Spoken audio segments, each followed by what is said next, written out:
লেবু আমার খুব একটা পছন্দ না ভাতের সাথে।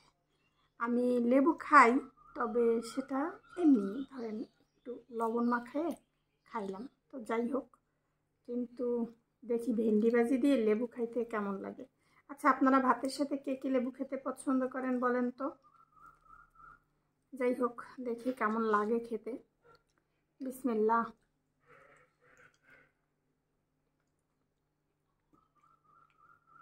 মজা, মজাই আছে। আমার যদি কেউ প্রশ্ন করে যে আপনার কোন ধরনের ভিডিও সব থেকে বেশি পছন্দ, আমার খাবারের ভিডিও দেখতে সব থেকে বেশি ভালো লাগে।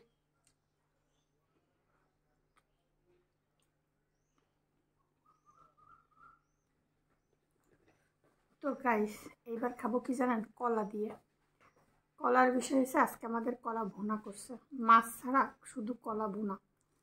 তো বিসমিল্লাহ।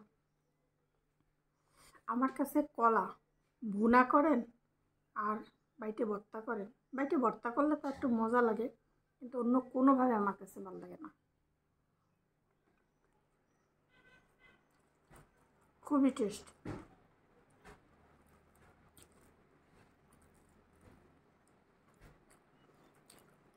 কলা দিয়ে ইলিশ মাছ দিয়ে অনেক মজা, কিন্তু কলা অন্য কোনোভাবে আমার ভালো লাগে না।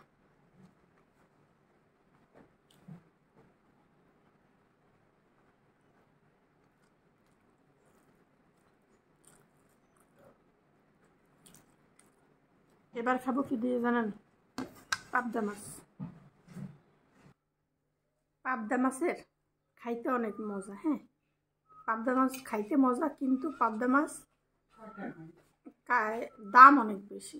এই যে এইটা কি দিয়ে রান্না করছে জানেন? এই পাবদা মাছটাকে হলো, এই পাবদা মাছগুলো রান্না করছে একটু এই যে আস্ত আস্ত পেঁয়াজ, মানে আস্ত, এই যে বাইটে দেয়নি, এটা চিকন চিকন পেঁয়াজ দিয়ে, আর এই যে টমেটো ফ্রোজেন করা ছিল ফ্রিজে, এটা সেইটা টমেটো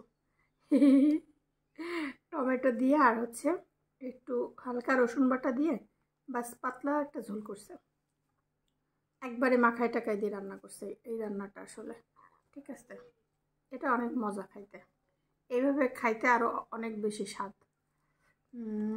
আপনারা পাবদা মাছ কি ভুনা করে খান না কি করে খান বলেন তো? তবে এর সাথে একটা বেগুন দিলে ভালো লাগতো, বেগুনও নরম, পাবদা মাছও অনেক নরম থাকে। যে কোনো ছোটো মাছ দিয়ে যদি আপনি রান্না করেন তাহলে অনেক মজা হবে, মানে বেগুন দিয়ে।